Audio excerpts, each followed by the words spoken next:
Buenas noches, amados hermanos, que Dios los bendiga, que la paz de nuestro Señor Jesucristo esté con cada uno de ustedes. Damos gracias a Dios porque el día de hoy tenemos aquí de invitado especial a nuestro hermano Luis Coello y esperamos en Dios también que se una otro amigo católico de Venezuela llamado Gabriel, que ayer ya era un poco demasiado tarde para esto, y aquí tenemos también a nuestro hermano Luis Coello y vamos a hablar qué es los beneficios que tenía el papado en la época medieval y lo sigue teniendo hasta el día de hoy también. Cómo veía la gente al Papa, cuáles eran los beneficios en cuanto a la política, la corona, en cuanto al papado romano, todas esas cuestiones, y en virtud a qué se aprovechó la Iglesia Católica Romana a adjudicarse, a atribuirse esos derechos que no le correspondían. Tenemos también aquí a nuestro hermano Luis, vamos a dar un tiempo para que se presente de manera formal. Adelante, hermano Luis. Muchas gracias, hermano Salvador. Muchas gracias a toda la audiencia. Muy buenas noches.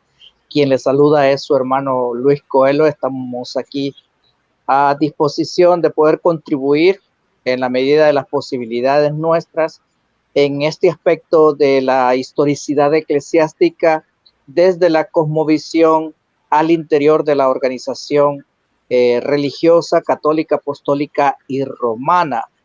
Vamos a abarcar algunos tramos de la historia misma de la humanidad desde el aspecto religioso y vamos a involucrar algunas etapas en los sistemas mismo organizacional de la sociedad misma donde se incorpora la religiosidad. Vamos a tocar necesariamente y paralelamente lo que tiene que ver el sistema social, cómo se agrupa, cómo se organiza socialmente las culturas o las sociedades o las naciones y cómo se incorpora la sociedad a la religiosidad desde la organización católica, apostólica y romana en perjuicio, vamos a decir así, en perjuicio de la sociedad misma. ¿Por qué? Porque sostenemos que no aportó beneficios la religiosidad católica, apostólica y romana a los procesos de conjunción social que ocurren a través de la historia en las naciones. Adelante, hermano Salvador. Gracias, hermano Luis Coelho. Bien, hermanos, ¿qué es lo que opinaba la gente acerca del papado romano en la época medieval y durante los tiempos? Cuando vemos ese desarrollo progresivo, aquí voy a poner el link para si Gabriel el católico se quiere unir, aquí va a estar el link. Aquí está nuestro hermano Tober. Hermano Tober, si quiere subir, también puede subir, ahí está el link del StreamYard. Siempre va a ser bienvenido aquí a nuestro canal. Dios le bendiga. Saludos y bendiciones a Carlos Tubines, a nuestra hermana Marta, John 316, a la señora Rosa Araujo también. Dios le bendiga. ¿Cuáles eran los beneficios que recibía el Papa romano? Hubo una bula papal, hermanos, cuando la Iglesia Católica Romana, y es interesante esto porque todavía hoy en día el derecho canónico, que es el satis cognitum, que le llama la Iglesia Católica Romana, llevada a cabo en el Concilio Vaticano I. Ahorita el hermano Luis Coelho también va a abundar sobre ese tema. ¿Cuáles son los beneficios que la Iglesia Católica le atribuye al pontífice romano? Porque recordemos que la Iglesia Católica Romana, no solo el Papa es el representante de la Iglesia, ni tampoco es la máxima autoridad de la Iglesia.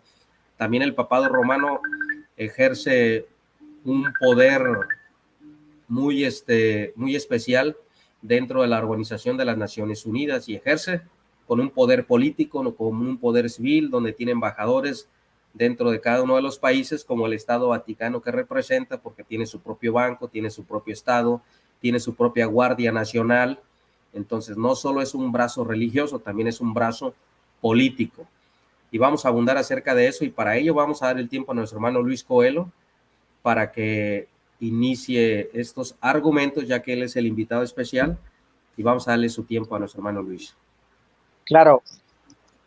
Bueno, parte de la historia es esta: establecido y concluido lo que es el concilio, el primer concilio, nosotros observamos que se estructura una legislación al interior de lo que vendría a ser en aquel tiempo la Iglesia Católica, Apostólica y Romana, y que no ha cambiado su estructura ni su nombre, porque ahora en día lo que estamos observando es que están tratando de desviar la importancia que para ellos tiene la connotación de los 4 componentes que incorporan al nombre de esta institución o de esta organización religiosa. Entonces se estructura un aparato legislativo jurídico que tenía que tener algún tipo de prebendas en cuanto a la organización social.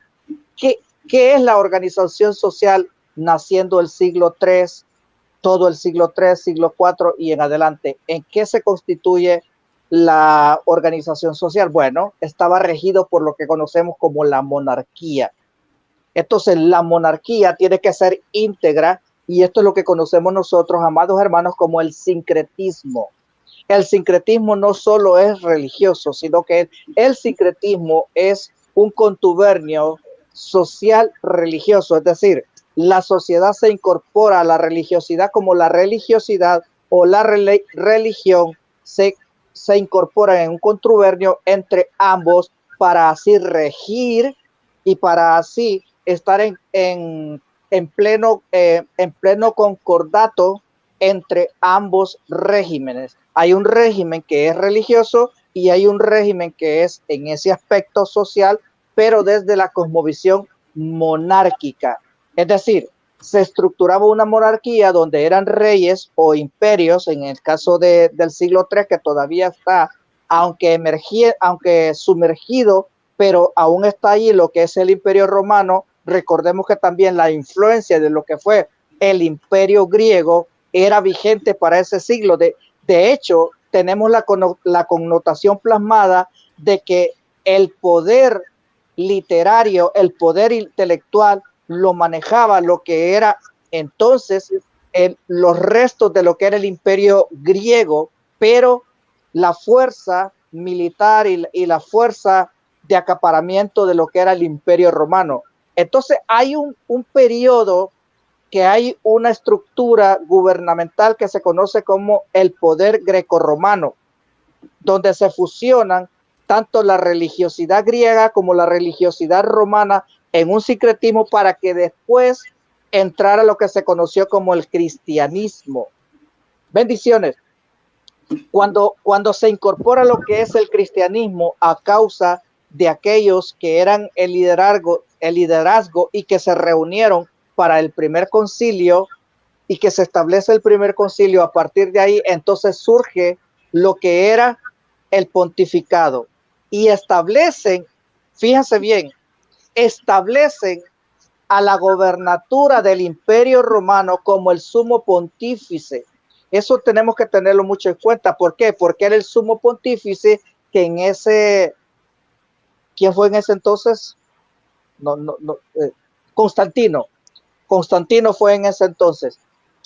Es Constantino el que estructura lo que es el respaldo para darle la protección a lo que iba a ser el papado dentro de la organización católica. Entonces, siempre la organización católica iba a estar respaldada por lo que era el imperio. Eso en el periodo monárquico.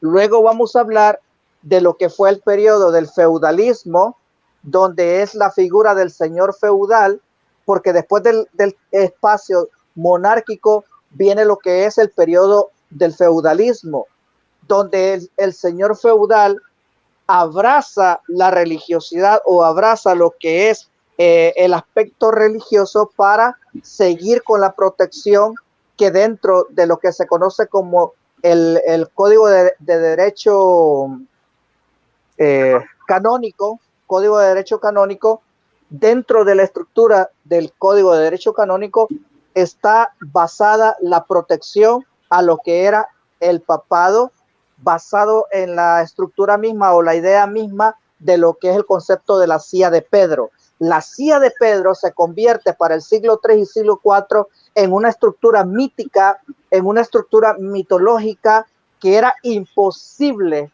penetrarla. No importa la conducta que tuviera el encargado o el jerarca que estuviera sentado en la Silla de Pedro, no importa la conducta que tuviese, iba a ser respaldado siempre, tanto en el periodo de la monarquía como en el periodo del feudalismo, de tal manera que vamos a encontrarnos en el siglo IX, por ejemplo, y el siglo X, vamos a encontrarnos con sujetos o con líderes jerarcas que son considerados hoy día dentro de la organización católica como antipapas. Pero eso es hoy día, no en aquel tiempo. Hoy día es que están siendo considerados antipapas, no en aquel tiempo. En aquel tiempo eran protegidos por el sistema organizacional social, tanto la monarquía como el feudalismo. Adelante, hermanos. Gracias, hermano Luis. Bueno, aquí tenemos a Relatos de Sabiduría. Él es católico, de confesión católica, pero es crítico como Jan Hus. Él se presentó así, se llama Gabriel de Venezuela. Y ahorita también le vamos a dar su tiempo, ya que escuche un poco de lo que estamos hablando. Y yo voy a dar mi exposición de este tema. Bienvenido, Gabriel. Vamos a darle un tiempo también a Gabriel para que se presente de manera formal y para que la audiencia que no lo conoce también lo conozca. Adelante, Gabriel. Saludos, ¿cómo están? Saludos. Un placer bueno, ya hemos hablado en varias ocasiones, hermano Coelho, que estoy viendo su nombre. Yo soy católico, soy crítico en el sentido porque tuve un choque con la bula Unam Santam del Papa Bonifacio VIII. Entonces, ese choque ¿por qué lo digo? Porque esa bula menciona que la salvación viene dada al sumo pontífice. Entonces, solamente de ahí es que yo comienzo a investigar, comienzo a indagar todos los procesos históricos, más que todo de la época del rey Felipe IV de Francia.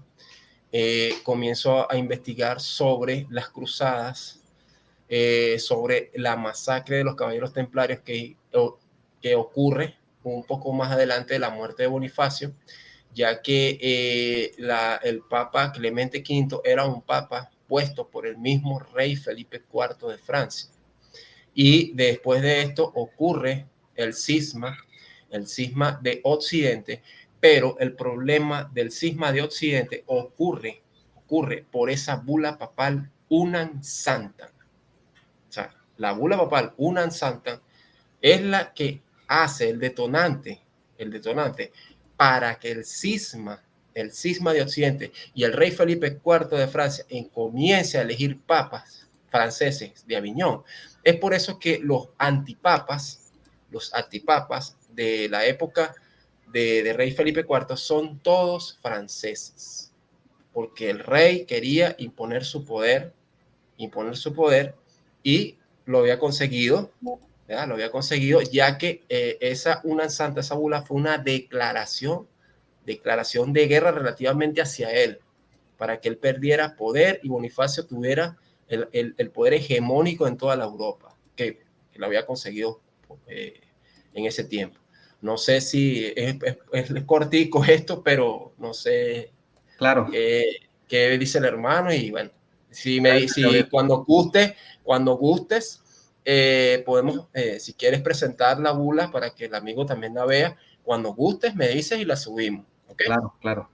Ahorita vamos a dar tu tiempo para que presente los documentos para seguir el orden. Y también aquí el hermano Luis, él es muy crítico también, él es periodista y por ahí probablemente te pueda abordar con alguna pregunta o algo así, ¿verdad?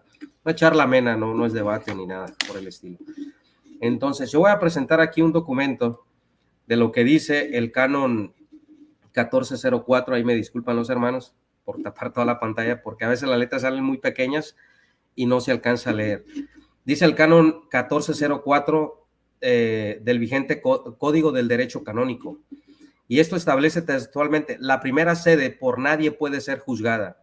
Según el canon 631, cuando el derecho canónico habla de la primera sede, se refiere al romano pontífice.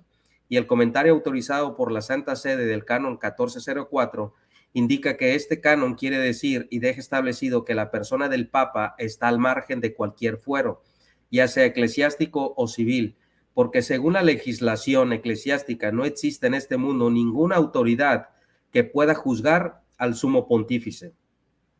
Además del canon 333, párrafo 3, establece que no cabe apelación ni recurso contra una sentencia o un derecho del romano pontífice, lo cual quiere decir que cualquier decisión del Papa, ya sea doctrinal o disciplinar, es inapelable, lo que significa que ante cualquier decisión papal no es posible establecer recurso alguno y ni hay autoridad competente en este mundo para enjuiciarle y mucho menos para juzgarle. Así está pensada la autoridad papal en la legislación de la Iglesia.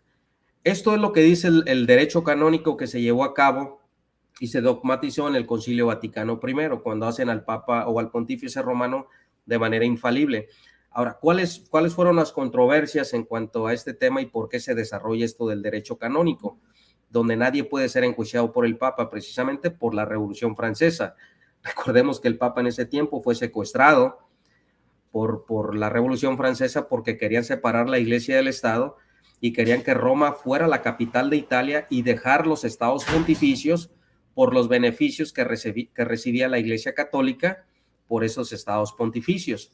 Entonces, a la Iglesia Católica se le ocurrió la maravillante idea de hacer infalible al Papa en ex cátedra y que nadie podía enjuiciar al Papa por crímenes de guerra, porque recordemos que existe leyes en el mundo donde, bueno, hoy en día, ¿verdad? En aquel tiempo no, pero sí se puede enjuiciar a alguien por crímenes de guerra. Al Papa nadie lo puede enjuiciar según el derecho canónico. Ahora, hermanos, ¿cuál fue la controversia en el siglo XVI y cuál fue la diferencia entre el papado y la Reforma Protestante? Bueno, algo de lo que propone la Reforma Protestante, que en este caso fue liderado por Juan Calvino, que es el que más propone, más que Martín Lutero, decía Juan Calvino que nadie podía estar por encima de la ley, ni la corona, ni los presidentes, ni los diputados, ni tampoco los senadores, ni los lacayos de los reyes. Absolutamente nadie podía estar por encima de la ley. La Iglesia Católica Romana, junto con las coronas, no pensaba de esta manera. Por eso usted puede ver en muchos documentales que en aquel tiempo los reyes tenían la decisión de poder decapitar a una persona, de poder perdonarle la vida a una persona, pero no aplicaban la ley como tenía que ser y como hoy en día lo podemos ver en muchos países. ¿Por qué? Porque precisamente existía ese tipo de cuestiones y de leyes donde nadie podía enjuiciar ni al papado y mucho menos a la corona. Entonces la iglesia y la iglesia y el Estado, las coronas, donde la Iglesia Católica Romana gobernaba y tenía ahí plantadas sus sedes, porque las coronas eran católicas, tenían el apoyo de la iglesia y la iglesia tenía el apoyo del Estado. Entonces no existía la ley y no había ese respeto que se tenía que llevar a cabo a la ley. En Ginebra, Suiza, recordemos que la Reforma tuvo una cosmovisión muy diferente. Ahora, ¿en base a qué pensó Juan Calvino eso? Calvino no es porque a él se le ocurrió decir, bueno, nadie puede estar por encima de la ley. ¿Por qué? Porque yo lo digo y porque yo soy el jefe de la Reforma, etcétera. No, él no pensó de esa manera.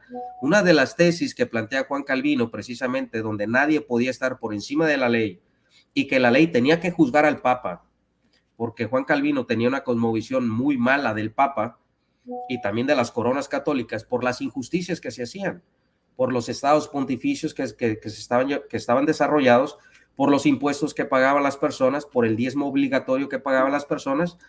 Entonces, lo que dice Juan Calvino y la tesis que él saca de la Biblia pone de ejemplo al rey David. El rey David, cuando mete un crimen de guerra, cuando manda a aquel hombre Urías a la guerra y es culpable de asesinato y se queda con su mujer y es confrontado por el profeta, Juan Calvino propone esa tesis de que ni aún el rey David, que valía más que los reyes católicos y que valía más que los papas, estuvo por encima de la ley. Y las leyes, según Juan Calvino, fueron puestas por Dios. Entonces, esto es lo que pasa, que decía Juan Calvino, que a Dios no le interesó, ni tampoco la ley le interesó cuántos filisteos asesinó David, cuántas tierras conquistó el rey David, cuánto fue fiel el rey David a Dios.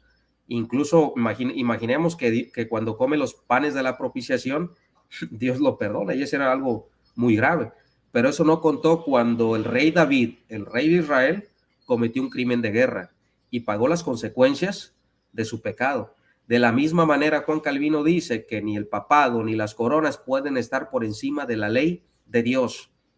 Y las leyes de Dios precisamente hablaba de toda la cosmovisión en Europa que se hacía del abuso de poder que se hacían a las personas. Esa fue la postura de la Reforma Protestante en cuanto a la libertad religiosa. Cuando llegaron los españoles a México, ¿qué fue lo que llegaron buscando? Buscaron oro y gloria. Cuando llegaron los puritanos, cuando llegaron los cuáqueros a los Estados Unidos, buscaron libertad religiosa. Y vemos una gran diferencia porque aquí en México, cuando conquistaron los españoles, apoyaron la esclavitud y pusieron a trabajar a los indígenas. Sin embargo, vemos en los Estados Unidos que los puritanos nunca pusieron a trabajar a los indios. Al contrario, y hubo guerras y no lo vamos a negar. Entonces, estos eran los beneficios que tenía el Papa, que nadie lo podía enjuiciar, nadie lo podía juzgar, porque decía la Iglesia Católica que no existía ninguna ley en la tierra que podía enjuiciar al Papa romano. Vamos a dejar el tiempo a Gabriel para que también dé una parte de su exposición. Adelante. Saludos. Mira, Salvador, tú mencionaste ahorita, dijiste sobre el Papa que no puede ser enjuiciado, que dijiste que... Sí, ¿verdad? Sí lo dijiste. Ajá. Fíjate, mencionaste lo de México. ¿Tú sabes qué bula papal? Lo que tú dices es por medio de una bula que se llamaba Intercaetiari del Papa Alejandro VI, mejor conocido como Rodrigo Borgia, ¿no? Entonces, si podemos ver más atrás, estaba en la bula del Papa Sixto IV, que se llamó de 1478. Fíjate lo que dice. La bula exige sincerae devotionis. ¿Sí?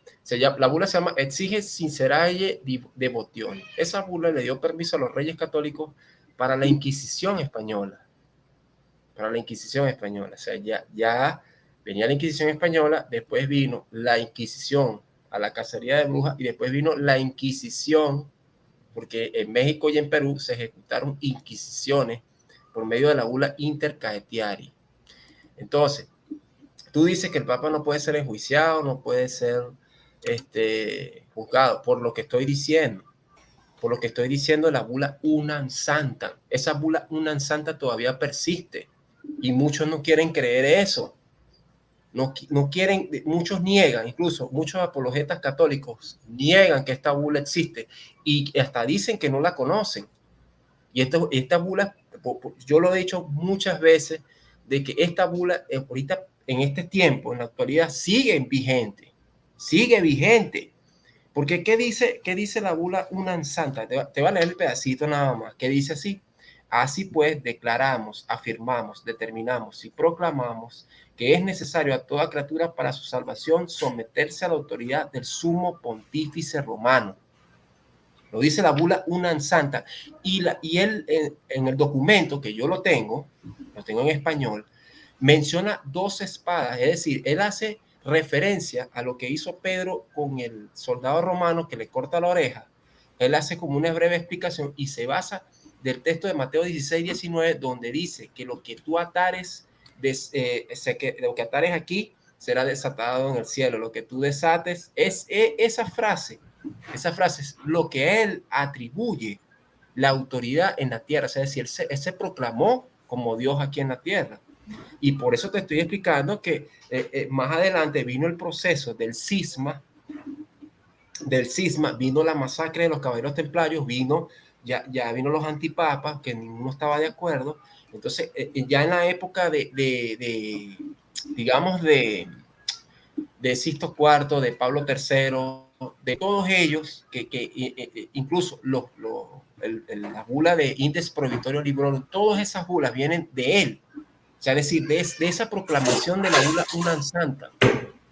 Entonces, yo tengo, y es más, las bulas son de poder divino. Yo lo expliqué en el video con Carlos, que te dije lo del medallón, que el sello de plomo que tiene la bula, ese es el sello del poder divino.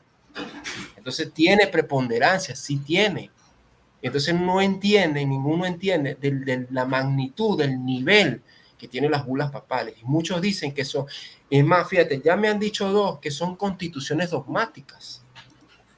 O sea, me han dicho que no son ni dos, no, o sea, son constituciones dogmáticas. Y fíjate que sí tiene tiene mucho valor. Por eso es que muchos dicen, el Papa no puede ser esto. Gabriel, una pregunta. ¿Qué opinas tú de esta bula papal? Bueno, aquí la voy a poner en pantalla.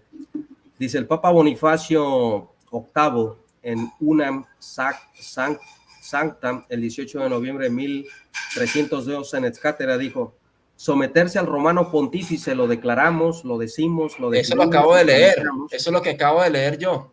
Eso es lo que acabo de leer. Eso fue lo que acabé de leer. Eso es lo que te estoy diciendo. Eso es lo que te pero es que nada más eso no. Lo que viene atrás en el documento, lo que él dice de que se atribuye que él es Pedro, o sea, es decir, que Pedro es un poder divino.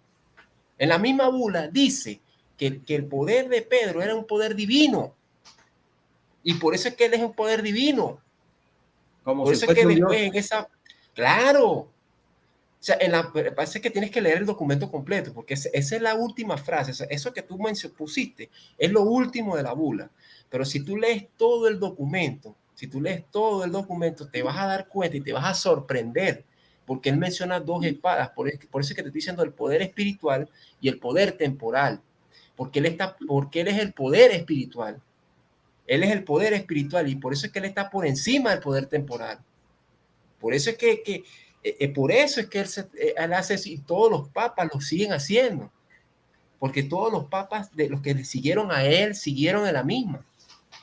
Y entonces, por eso es que te estoy explicando el choque, que cuando yo investigué esto, el choque que yo tuve, porque era algo que no se entiende.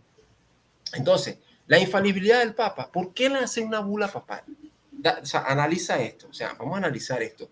¿Por qué, por decirte, la bula papal de la infalibilidad, cuándo fue?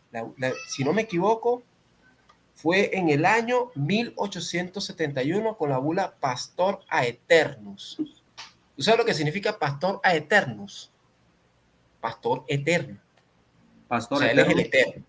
Claro, esa es la bula del Papa Pío IX, que determina el dogma de la infalibilidad papal. Incluso él mismo fue el que convocó el Concilio Vaticano I y fue el que hizo el dogma de la Inmaculada Concepción.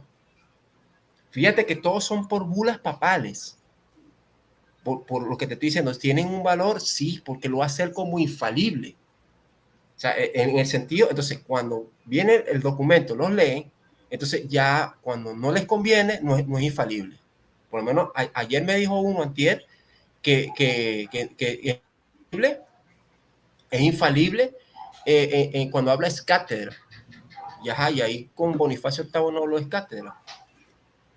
Entonces, si es herejía o no es herejía. Entonces, entonces fíjate que muchos me han pedido el documento y no me han respondido, no quieren debatir conmigo, no quieren ni siquiera refutar.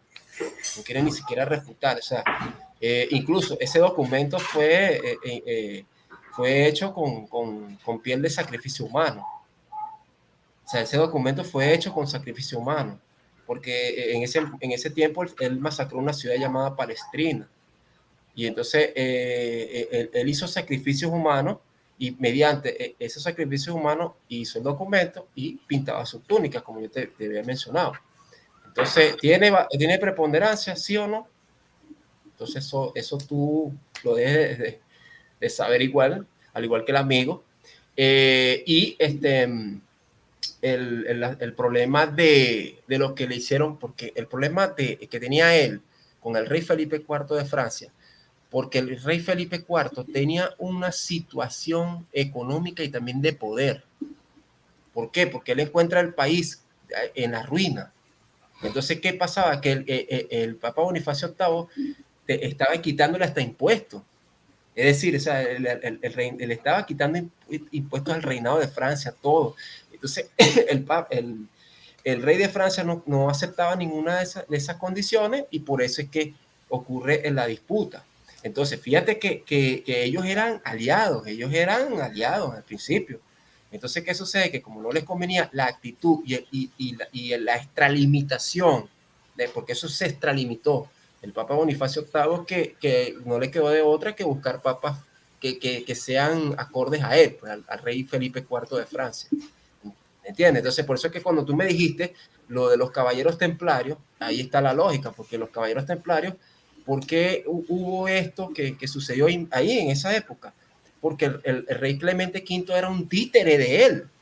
O sea, relativamente el Papa Clemente V era un títere del rey Felipe IV. Y por eso es que ejecuta. Incluso, ¿tú sabes cuánto era la cifra de la masacre? Que eran 50 los que habían sacrificado en la guerra, pero de las persecuciones y las inquisiciones fueron alrededor de 15.000 personas. 15.000 personas que fueron ejecutadas en la Inquisición en ese año, antes del Concilio de Constanza. O sea, para que tú tengas una idea de lo que sucedió en ese corto tiempo, y por eso es que el cisma ocurre, porque no había acuerdos, no había nada. Incluso hubo un papado interrumpido, o sea, es decir, en esa época se interrumpió el papado. No sé si pueden corroborar los amigos aquí.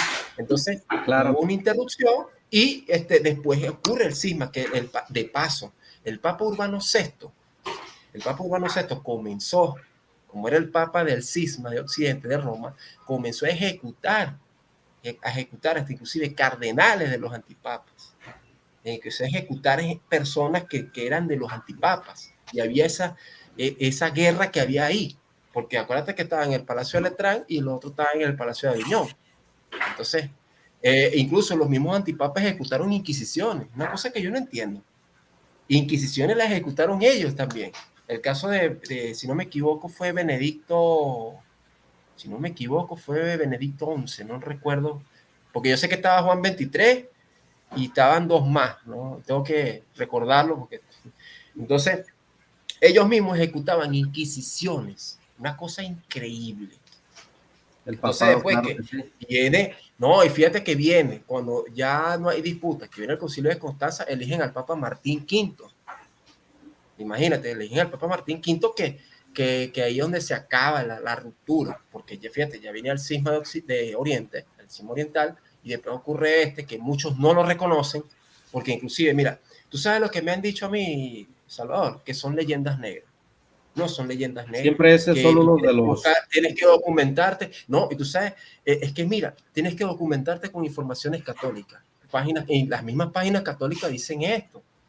Entonces incluso, tú sabes, la Iglesia Católica dice que son 266 papados. Sí, ¿verdad? Son 266 papados.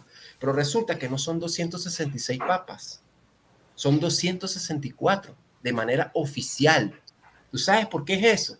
Porque el Papa Benedicto IX tuvo 3 papados. 3 papados. ¿Entiendes? Y por eso es que lo que es el papado y los papas no concuerdan. Y todos los católicos dicen que hubieron 266 papas. Claro. ¿Entiendes? Entonces, bueno, cuando gustes, podemos subir el documento para cuando quieran. O sea, avísame. Yo tengo una pregunta. Al interior de la organización católica, en el Código de Derecho Canónico, en el artículo 1 y en el canon o numeral 332, en la sección 2, habla acerca de la obtención de una potestad plena y suprema del pontífice romano para con la iglesia. ¿Cómo se entiende esta obtención de una, déjame leerlo y lo cito tal cual está, de una obtención de la potestad plena y suprema? Disculpa, ¿quién fue el Papa que hizo esto? ¿Quién fue el Papa que hizo, que hizo eso? Bueno, en este momento no lo tengo aquí. Solo tengo lo que es el Código de Derecho Canónico, el artículo 1 y numeral 332, sección 2. Tú puedes chequear el Código de Derecho Canónico ahí. Dice, el romano pontífice obtiene la potestad plena y suprema en la iglesia mediante la elección legítima por él aceptada juntamente con la consagración episcopal. Por lo tanto, el elegido para el pontificado supremo, que ya ostenta el carácter episcopal, obtiene esa potestad desde el momento mismo de su aceptación. O sea, cuando hablamos de potestad plena y suprema, estamos hablando de palabras mayores, estamos hablando de una usurpación clara y evidente, ¿no? Ante alguien que conocemos como la potestad suprema y la potestad plena, que es Cristo Jesús. ¿Cómo lo entiende la Iglesia Católica cuando se encuentra con esta sección del artículo? ¿Te puedo responder? Sí, claro.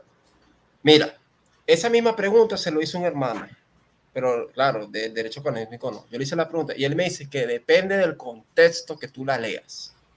Fíjate lo que me dijo. Depende del contexto que tú la leas, es que se puede ver y determinar. Esa es la respuesta que me han dado. Fíjate, ¿cómo se responde a esto? Bueno, en mi punto de vista, por eso es que ocurre el cisma de Oriente, el cisma oriental. Por eso es que ocurre el cisma oriental. Porque no estaban de acuerdo con esa extralimitación del Papa de Roma. ¿Entiendes?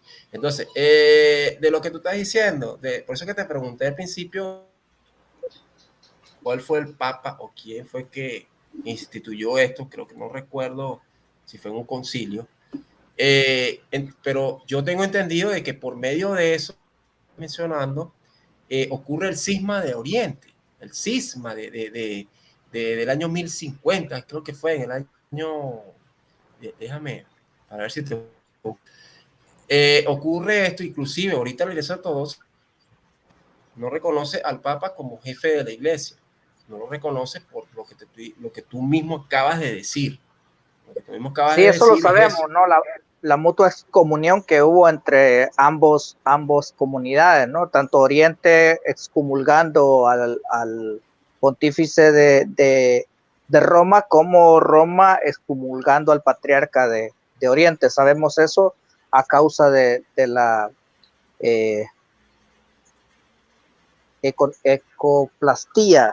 iconoplastía, el periodo de la iconoplastia, donde tuvieron ese encontronazo y que se autoexcomulgaron los unos a los otros.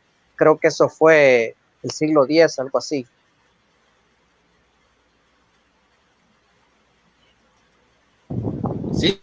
Sí, claro, exacto. Cuando incluso ellos se acusaban uno con otro. El patriarca se acusaba al Papa y el Papa acusaba al patriarca. Entonces era ese asunto de que...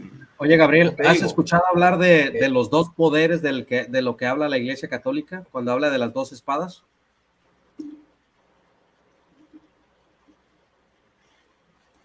Bueno, ese es precisamente el tema del cual estamos hablando con el hermano Luis Coelho, de los dos poderes de lo que habla la Iglesia Católica Romana, y precisamente a qué es a lo que ellos se refieren cuando la Iglesia Católica habla de las dos espadas y habla de los poderes.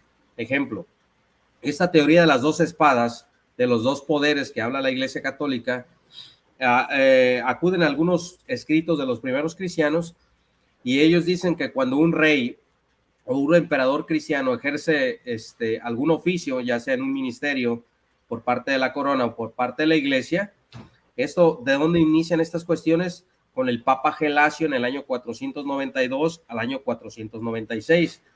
Es el que distingue de estas dos potestades, donde dice que los emperadores pertenecen a los papas, y el poder laico, el laico tiene el poder para hacer, pero los papas tienen la autoridad moral para censurar las actuaciones de los poderes de los laicos. Entonces, de esta manera es como surge la teoría de los dos poderes, de las dos espadas. ¿Qué es lo que quiere decir? Que la Iglesia y el papado obedecen a las leyes promulgadas por el emperador, pero se ha de respetar la autoridad del papado, pero en lo tocante a las cuestiones del orden religioso y moral, como ejemplo, el nombramiento de obispos por parte del Papa, según la Iglesia Católica Romana. Ahora, esto cambia en la época medieval, cuando surgen precisamente los estados pontificios. ¿Por qué? porque el Papa y la Iglesia Católica Romana no quería depender de la corona y tampoco quería depender de los beneficios que otorgaba la corona a la Iglesia. Entonces, por eso surge mantener la independencia del Papa respecto a los poderes de la corona. Y el Papa es cuando empieza a exigir una autonomía material y jurídica, porque el Papa no podía ser un súbdito de los monarcas de aquella época. ¿Por qué? Porque era padre según la Iglesia Católica, porque era árbitro según la Iglesia Católica de todos. Así surge a finales del siglo V la leyenda, a finales del siglo VII, la leyenda de San Silvestre, que se le conoce como la donación de Constantino, que es la doctrina gelasiana donde ganaba fuerza para decir, cuando se relataba la conversión de Constantino, que arrepentido de sus pecados se arrojó a los pies del Papa, se despoja de las ropas reales, de todas las emblemas imperiales, y entregado al pontífice del Papa, y de esta manera surgen los estados pontificios con esta leyenda. Así es como podemos ver cuando el Papa se empieza a independizar de la corona católica, y los papas empiezan a ejercer un poder civil, un poder político y un poder religioso. En el momento que la Iglesia Católica llegó a decir que el Papa Romano era el único que podía coronar los reyes, y el Papa Romano era el único que podía quitar los reyes. Esos eran los beneficios que tenía el papado. Entonces, un ejemplo, si vemos a Gregorio Magno o a Gregorio el Grande, que es uno reconocido por la historia, que es el que impulsa la actividad misionera de construir nuevas sedes episcopales y todo esto, y nosotros podemos ver y podemos encontrar a la luz de la historia que todas estas sedes, cuando empiezan a aceptar la autoridad romana, cuando cae el imperio romano y cuando los godos, los visigodos empiezan a conquistar el imperio romano, que se culmina con Gregorio el Magno, y que empiezan a ceder ese poder político, porque los germanos o los godos eran buenos para conquistar, eran buenos para la guerra, pero no eran buenos para gobernar. Es cuando el obispo romano toma estas cuestiones y se aprovecha de esta jerarquía que le habían dado los conquistadores y empieza a ejercer un poder político y empieza esa influencia. ¿Por qué? Porque vemos que todos estos políticos y todas estas jurisdiccionales de estas naciones monárquicas de los germánicos, que eran unos salvajes, vemos cómo los emperadores de Oriente y los mismos papas, o entre Oriente y Occidente, empezaron a arrogarse esa potestad de coronar a los emperadores. ¿A partir de cuánto? De Gregorio I. Por eso nosotros podemos ver en la época medieval la declinación del papado de la Iglesia Católica Romana, en el tiempo de la pornocracia. El tiempo de la pornocracia, cuando el papado romano tenía sus amantes dentro del Vaticano, el mismo Sergio I, Sergio III, la misma Teodoreta, que era la que gobernaba el papado. Vemos como papas asesinando a otro papa, papas secuestrando a otro papa, el cisma de Aviñón, cuando entran al tiempo de la simonía. El tiempo de la simonía era cuando se vendía el papado, se vendía el puesto de obispo al mejor postor, a la curia de Europa, la que tenía el mejor dinero para pagar. Entonces, todos estos problemas que tuvo la Iglesia Católica Romana en la época medieval, que se le conoce como la época del oscurantismo, nadie podía juzgar al Papa.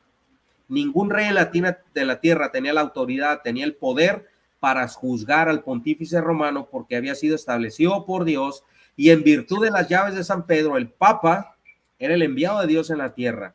Y eso mismo sucede, y nos lo dice el doctor Justo L. González, con el Papa Alejandro, que es Rodrigo Borgia, que nos dice el doctor Justo L. González que Rodrigo Borgia sobornó al magisterio de la Iglesia Católica Romana, compró al magisterio de la Iglesia para que él fuese papa, y fue uno de los papas que más derramó sangre en Europa, que ni cristiano era ese hombre, incluso acusado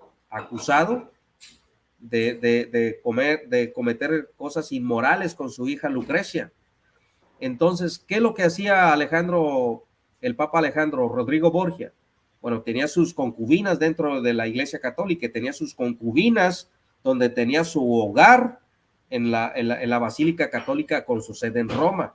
La gente veía todo lo que hacía este hombre, porque este hombre es el que mandó a asesinar a Jerónimo de Sanovarola, que es el que protestó con la Iglesia Católica Romana por la subida de impuestos que hacía el pontífice romano, porque ya la Iglesia Católica no dependía de la corona, sino que la Iglesia Católica cobraba sus propios impuestos, cobraba sus propios diezmos y no estaba subordinado a la corona, sino que ellos tenían sus propias riquezas, su propia corona, su propio banco en aquel tiempo. Por eso nacieron los caballeros templarios, para cuidar los tesoros de la Iglesia, que fueron traicionados por la misma Iglesia Católica, por el mismo Papa, acusados de brujería, porque la Iglesia le debía una deuda muy grande a los caballeros templarios, que le era mejor asesinarlos que pagarles. Entonces, toda esta declinación del pontificado romano que se llevó a cabo a base de puras mentiras, de puras falsedades. Y esto era lo que los beneficios que tenía el pontífice romano. Y a todo esto, hermano, que nosotros estamos platicando el día de hoy, fue lo que se opuso a la reforma protestante. Fue Juan Calvino, más que Martín Lutero, que se opuso a estos estados. De hecho, el modelo económico que nosotros seguimos hoy en día, la democracia que tenemos hoy en día, y somos antisocialistas hoy en día gracias a esa reforma. ¿Por qué? Porque quitó todos esos poderes a la iglesia. La tierra era de quien la trabajaba. La iglesia no tenía potestad sobre las tierras, no tenía potestad sobre las personas, porque en aquel tiempo, si la iglesia necesitaba una propiedad, la quitaba. ¿Por qué? Porque la donación de Constantino decía que el Papa, en virtud, en vida de Constantino, le donó todo el imperio romano al pontífice romano. Y eso fue descubierto por algunos orientales, que eran documentos falsos que la Iglesia Católica había hecho para adjudicarse y para atribuirse todos esos beneficios que no le correspondían. Entonces, estos eran los beneficios que recibía el Papa y recibe el Papa hoy en día. ¿Por qué Bergoglio no ha sido juzgado, o Benedicto XVI no fue juzgado por tantas y tantas cosas inmorales de encubrimiento, que no voy a mencionarlas por cuestiones de reglamento del canal, pero nunca fueron enjuiciados? ¿Por qué? Porque esa ley del derecho canónico se respeta dentro de la Organización de las Naciones Unidas, según la abogacía del Vaticano, de la Iglesia Católica, que también es un estado que tiene sus derechos, que tiene sus ¿cómo se le llama dentro de las leyes? No lo recuerdo, pero no se le puede acusar por esas maneras. ¿Por qué? Porque toda esta tradición de la época medieval, la Iglesia Católica Romana la vino fundamentando, la vino haciendo como una ley canónica para ellos en base de falsificaciones. Adelante, hermano Luis. Sí, quiero citar un texto bíblico donde habla nuestro Señor Jesucristo. Se encuentra en Lucas capítulo 9, 62, porque tengo una interrogante, tengo una pregunta para entender un poco si hay contradicción o no hay contradicción en un punto. Lucas 9, 62 dice: y Jesús le dijo, ninguno que poniendo su mano en el arado mira hacia atrás es apto para el reino de los cielos. En el Código de Derecho Canónico, en el capítulo 1, en el numeral 332, déjame ver. 330 y... Déjame un poquito para buscarlo aquí, que esto me llamó muchísimo. 332, inciso 2. Si el romano pontífice renunciase a su oficio, se requiere para la validez que la renuncia sea libre y se manifieste formalmente, pero que no sea aceptada por nadie. ¿Cómo es que Benedicto XVI renuncia si tiene un numeral aquí que dice que no debe ser aceptada por nadie esa renuncia? ¿Cómo ve ese acontecimiento la organización católica, amigo estimado?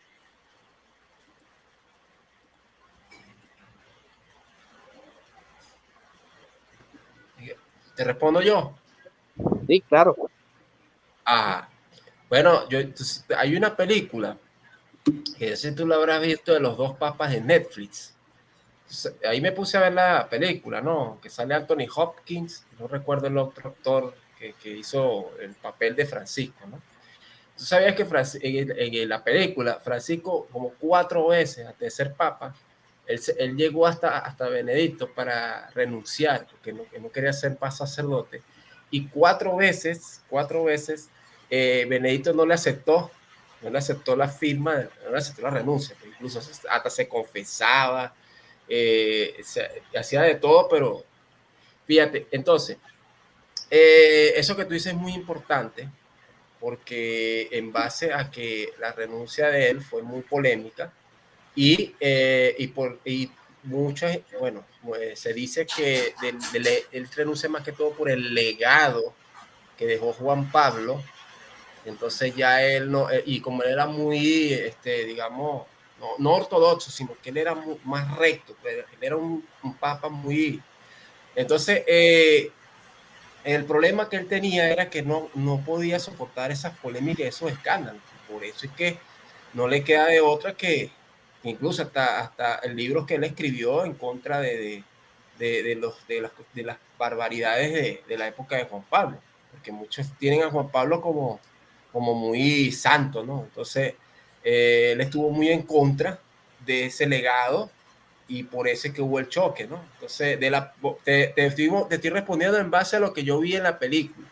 Claro, la historia de los papas modernos la conozco, pero no a profundidad como los papas de la Edad Media. Por lo menos el caso que él mencionó de Rodrigo Borgia, yo estaba mostrándole ahorita este libro lo tenía yo de niño, ¿verdad? Yo estaba viendo, fíjate tú, que esta imagen, no sé si ustedes la pueden ver. ¿Ven esta imagen que tengo aquí? Mira, esta imagen fue un cuadro que le hicieron, este es Alejandro con Lucrecia. ¿Lo llegan a ver? Fíjate, ¿por qué digo esto? Bueno, muchos católicos dicen que eso es una leyenda negra, ¿no? Ustedes supieron lo que sucedió en el año 1501 sobre el banquete de las castañas, si lo han escuchado. El banquete de las castañas era una fiesta que hizo, bueno, muchos dicen que fue Alejandro, otros dicen que fue César, que fue su hijo, ¿no?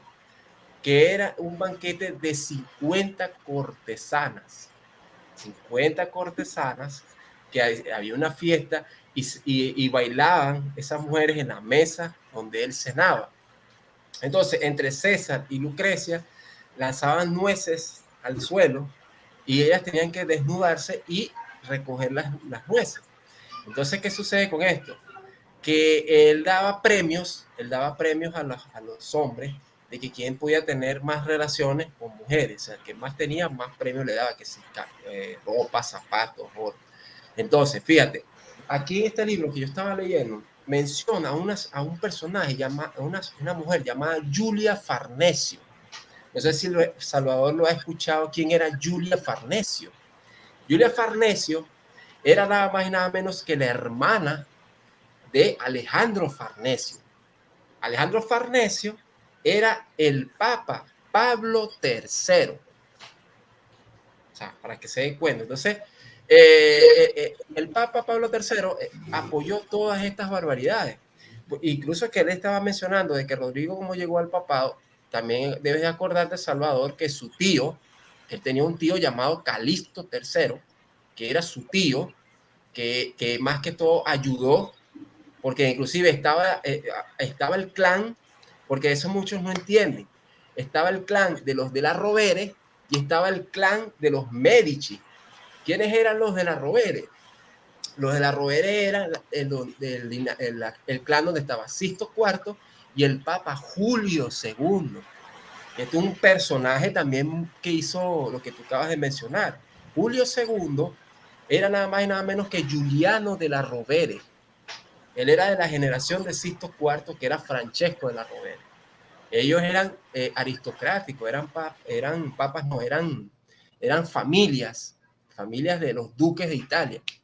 Entonces, Y tú mismo mencionaste de León X, que era de los Medici. O sea, eran dinastías de cada uno, porque el papado era relativamente monárquico y muchos no quieren creer. Es más, mira, yo he tenido, no discusiones, pero hay un youtuber, un apologeta que se llama Jesús Ferreira, que él me dijo y me aseguró que los papas no controlan la monarquía, que era al revés, que las monarquías controlaban en ese tiempo a los papas.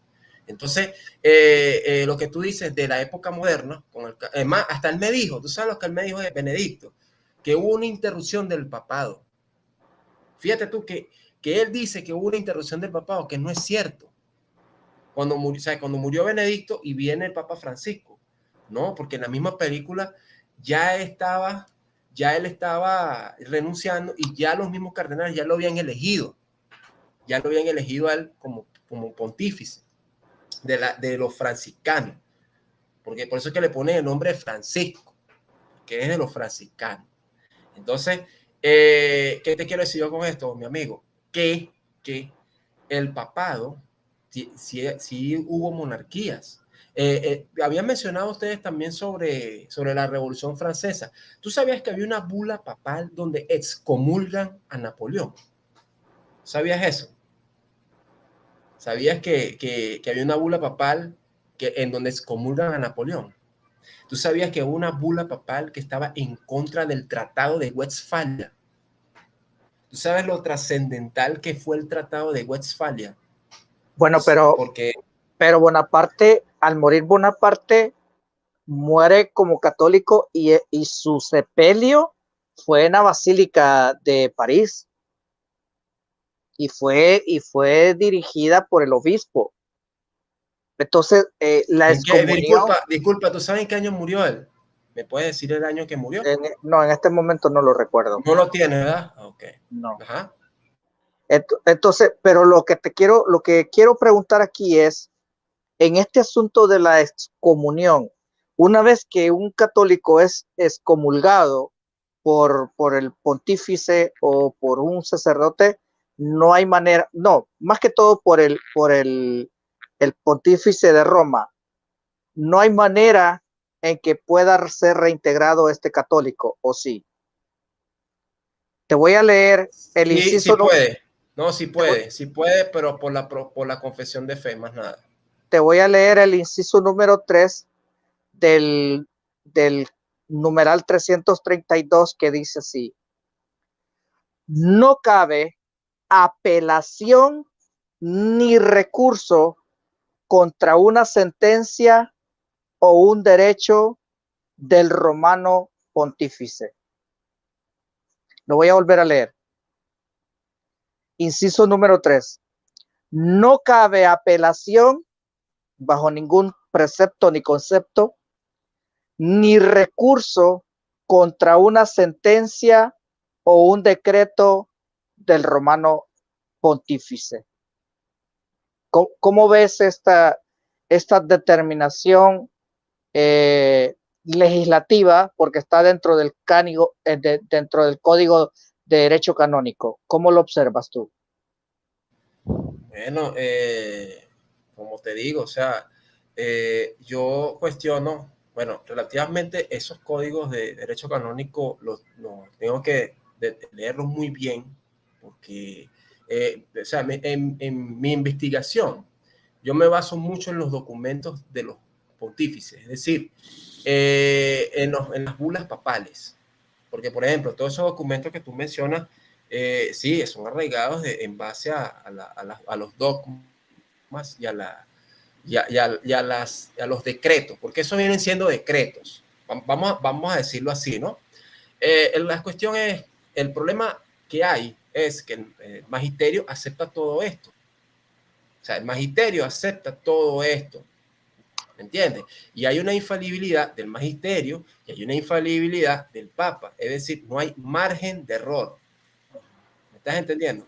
O sea, sí, ahí me cabe una pregunta. ¿Hay alguna forma en que el colegio apostólico pueda excomulgar a un papa sentado en la silla de Pedro? ¿Existe alguna posibilidad? ¿Hay alguna forma legislativa? No, no, no, no, Ni la, amigo, ni la renuncia de un papa es una posibilidad cuando está en la vigencia de su cargo. bueno, la renuncia por lo que te digo. Fíjate que lo que le sucedió a Benedicto XVI, que fue muy, o sea, eso fue como muy por debajo de la mesa. Vamos a decirlo así, lo que pasó con Benedicto fue porque fue por debajo de la mesa y él estaba que no quería seguir por lo que te dije de lo que venía de atrás. O sea, él toma la decisión por lo que ya venía y de las nuevas reformas, porque muchos cardenales querían hacer una serie de reformas que no estaba de acuerdo.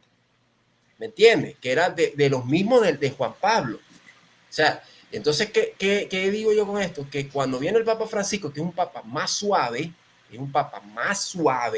ahí es donde ahí aceptan todo. Entonces, bueno, vamos a implementar las reformas y ve lo que está ocurriendo. Ve lo que está ocurriendo con Alemania, ve lo que está con muchas cosas que él dice que por la iglesia, por la moral de la iglesia no concuerdan. O sea, ve las declaraciones de él y ve todo. Entonces, Benedicto, que si renunció y el derecho decía que no, que no puede renunciar a menos, o sea, y ahí puedo decirte que ellos mismos se contradicen. Lo que puedo decirte es que ellos mismos se contradicen. Como lo que yo dije. Tú al interior de la Iglesia Católica, me imagino que reciben información como miembros laicos. ¿Quién aceptó la renuncia de Benedicto XVI? Bueno, como yo vi la película, sabes que ahí había ciertos cardenales, o sea, había ciertos cardenales que eran de un grupo que estaban en contra de él y hay unos que estaban a favor. ¿Me escuchan, hermanos? Sí. Sí, claro, por supuesto. Mira, lo que yo te puedo decir, okay. Lo que yo te puedo decir de lo que yo vi en la película, te voy a mencionar porque de esa parte no la domino. Lo que yo pude ver de la película era que había una cierta cantidad de cardenales que estaban en contra de Benedicto, por lo que te estoy diciendo de las reformas que querían implementar y ellos querían imponer un papa que sea más suave, un papa más liberal. Eso es lo que ellos querían hacer, porque incluso ellos Benedicto estaba cuestionando los comportamientos de los sacerdotes. O sea, acuérdate que cuando Pablo II... si tú dices que ahí tras bambalinas o bajo el agua, bajo la mesa, no hay una renuncia, sino que hay una especie de excomunión o una especie de despido o cesamiento hacia Benedicto. Exacto. Entonces significa que la Iglesia Católica de hoy está teniendo la misma conducta corrupta que ha tenido a través de los siglos. En cuanto a la corrupción, aunque tengan un código de derecho canónico, significa que los ponderados y el colegio pontificio, el colegio apostólico de la organización católica es la misma corrupta de siempre. Queda evidenciado que no tienen una conducta, no tienen una moral como para hablar de derecho canónico, si claramente quedan evidenciados, me parece a mí, ¿verdad? Claro, y fíjate que el Concilio Vaticano II, fíjate que yo creo que el Concilio Vaticano II, que fue algo muy, digamos, que evolucionó la historia del siglo XX, ¿no? Porque fíjate tú que el Concilio Vaticano II, que habla sobre el trato de los hermanos, como el caso de ustedes que son evangélicos, que los catalogaban como herejes, después los catalogaban como protestantes y ahora son hermanos separados. Fíjate, ¿no? Ve la suavidad, ¿no? Fíjate tú que ok, fíjate. Una pregunta, Gabriel. Ajá. Perdón que te interrumpa. Bueno, tranquilo. Entré en mi teléfono porque tengo problemas con la energía eléctrica. Una pregunta. ¿En base a qué crees tú que fue este Concilio Vaticano II? Y tú como católico, ¿por qué crees que la Iglesia Católica cambia de postura? Cambia de postura cuando dice que fuera de la iglesia ahora sí hay salvación y en las iglesias protestantes sí hay medios de gracia. ¿Qué crees tú que fue lo que motivó a la Iglesia Católica a que cambiara de posición? Porque fíjate, date cuenta, tú sabías que en esa época se estaba restableciendo la ONU. Tú sabes que la ONU vino en el año 1945, ¿verdad? Acuérdate que empezaron a implementarse ciertos derechos, de la ONU, de los derechos humanos. Entonces, fíjate que, ¿por qué también sucede? Para poder desviar, ¿sabes por qué también te digo esto? Porque para desviar lo que hizo el Papa Pío XII con el conflicto nazi. O sea, el Papa Pío XII, que él estaba, creo que fue en el año 1942, si no me equivoco, fíjate, la memoria no, que con el conflicto nazi, que le dijo a Estados Unidos que no iba, no sabía qué hacer, porque la iglesia no estaba como que neutral, vamos a decirlo así, pues. Entonces, ¿para qué? Para no atacar al imperio nazi, es decir, para no estar en contra, pero tampoco estar en contra de Estados Unidos. Es decir, bueno, no, ni contigo ni contigo. Entonces, hubo muchas polémicas, porque incluso muchos sacerdotes apoyaron el imperio nazi, muchos apoyaron la conducta, incluso estaban hasta de acuerdo que asesinaran a judíos. ¿Tú sabes por qué te digo esto? Porque los mismos papas hicieron una bula papal sobre un gueto judío. ¿Tú sabes lo que es un gueto judío? O sea, ellos hicieron la bula papal para que esos judíos se convirtieran, o si no se convierten, fueran esclavos. Entonces, ellos relativamente hicieron como... Es más, te explico, ¿por qué te digo lo del imperio nazi? Porque, fíjate tú, amigo, que la bula que te estoy diciendo de Pablo IV se llama Cum Nimis Absurdum. Se llama esa bula. Esa es la bula que promueve el gueto judío. ¿Tú sabes cómo aislaban a los judíos? Con un sombrero. Les ponían un sombrero y lo identificaban con un color para decir que eran judíos. Incluso los judíos no se podían casar con mujeres cristianas, las mujeres cristianas no podían amamantar bebés. Entonces, Gabriel, ¿crees que ese cambio de la Iglesia Católica fue para cubrir la participación de la Iglesia Católica con los nazis? Sí, señor. Claro. Definitivamente. Claro, porque es más, fíjate, o sea, lo que estás diciendo es que la Iglesia Católica tuvo participación en el genocidio en contra de los judíos y apoyó a los nazis. Pero de una forma sí, no es que sea culpable. No frontal. Como frontal no, porque lo que te estoy hablando del Papa Pío XII, porque hasta incluso en la época de Benedicto, en la época de Juan Pablo se encontraron escritos de los archivos que hablaban de que si apoyó o que no apoyó. Entonces hubo muchas polémicas en ese sentido, pero hay sacerdotes que estaban alrededor de él que sí apoyaron, apoyaron el conflicto, porque les convenía erradicar a los judíos. ¿Me entiendes? O sea, la idea de la Iglesia Católica de todos estos 20 siglos ha sido erradicar a los judíos. Lo podemos ver en las cruzadas, lo podemos ver en la Inquisición española. En la Inquisición española. Podemos ver el exilio. Noten, hermanos del chat, que Gabriel es católico, pero es un católico sincero y honesto. Pero estoy criticando porque inclusive Jan Hus fue asesinado en la Inquisición por criticar. Más, tú sabes la historia de Jan Hus. La historia de Jan Hus fue que a él lo llaman amablemente para participar en el Concilio de Constanza. ¿Tú sabes lo que estaba sucediendo en el Concilio de Constanza? Estaban exhumando el cadáver de John Wycliffe, que tenía creo que 30 años de muerto. ¿Tú sabes lo que hicieron? Se exhumaron el cuerpo de John Wycliffe y quemaron el cuerpo y todos sus libros y sus restos fueron arrojados al río Swift.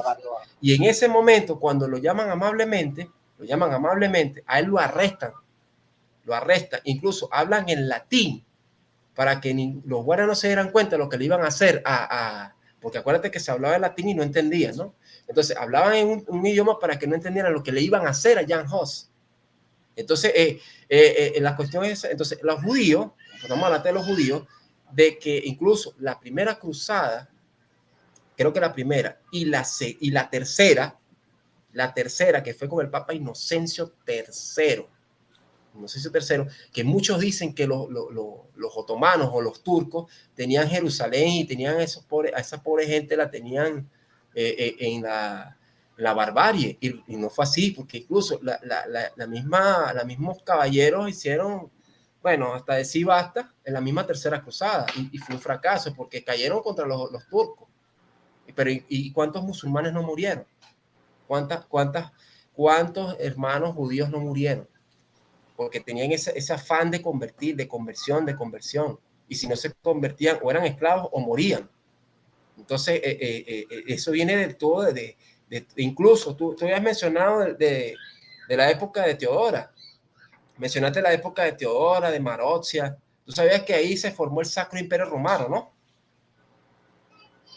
¿Sabías que ahí se formó el Sacro Imperio Romano? Para eso también, porque había muchos exiliados, había muchos judíos que estaban ya en el Mediterráneo, estaban exiliados, ya como acuérdate que en España no era como tal, sino que eran unas partes de los estados pontificios, y a donde estaban incluso los mismos otomanos los perseguían a los judíos por lo mismo, porque no tanto fueron la Iglesia Católica, también el Imperio Otomano hizo que hasta que cuando cayó, que vino el saqueo de Constantinopla, vino el saqueo de Tesalónica, de todos ellos, bueno, ahí tú puedes ver la Europa oriental como se estaba llenando de judíos. No sé claro, si... algo que quiera comentar, hermano Luis. Lo que pasa es que estoy teniendo problemas con la energía eléctrica. Disculpa, antes de que el hermano, aquí está en la bula una santa, amigo. Fíjate, si tú eres periodista, ¿no? Sí. Fíjate, ve el documento bien y ve el medallón que está debajo en el centro, en la parte de abajo, y ve que tiene un medallón. ¿Lo logras ver? Sí. Bueno, porque esto es lo que le da poder al documento. Esto es lo que da el poder. ¿Por qué el poder? Porque en la antigua Roma, yo tengo, mira, si puedes ver un poco más atrás, esta es la película de Hércules. Fíjate que Hércules tiene un collar, y este collar es una bula. ¿Por qué le digo bula? Porque bula en la antigua Roma era un medallón que se lo daban a los niños 9 días después de nacer. Entonces, cuando ellos cumplían los 16 años, ellos tenían que consagrar ese medallón a los templos romanos, al dios Hércules. ¿Me entiendes lo que te quiero decir? Entonces, ¿qué toman ellos? Los papas toman esto como una declaración de un poder divino. Por eso es que las bulas papales tienen mucho más, que no lo quieren creer, ninguno quiere creer esto. Las bulas papales tienen mucho más poder que lo que tú acabas de decir del derecho canónico, lo que tú acabas de decir de los dogmas. Las bulas papales tienen más poder y más poder hegemónico que todos los documentos que tú mencionaste. Y la historia misma lo dice, con los acontecimientos, los cismas, la reforma, porque la reforma también hubo por bulas papales, por las indulgencias, hubo las persecuciones a los reformadores, como era Pedro Baldo, como fue Jan Hus, como fue que lo persiguió Alejandro VI, que se llamaba Sanoralova, creo que era así el nombre de él. Ajá. ¿Quieres concluir, Gabriel, para que el hermano Luis dé su opinión? Para terminar la idea. Entonces, entonces me refiero a esta bula porque este es el documento original. O sea, me refiero a que el documento original, disculpa que me haya extendido mucho, pero es muy importante decirlo, ¿por qué lo estoy diciendo como católico? Por eso es que hay la crítica y hay el choque, por eso es que no sufro de sesgo de confirmación, porque esta bula papal representa un poder divino, porque el Papa Bonifacio VIII se hacía Dios, porque hasta se hacía estatuas de sí mismo. Él se declaraba un emperador romano, se declaraba Dios, y esta bula tuvo mucha preponderancia en la época medieval. Eso es todo. Sí, bueno, en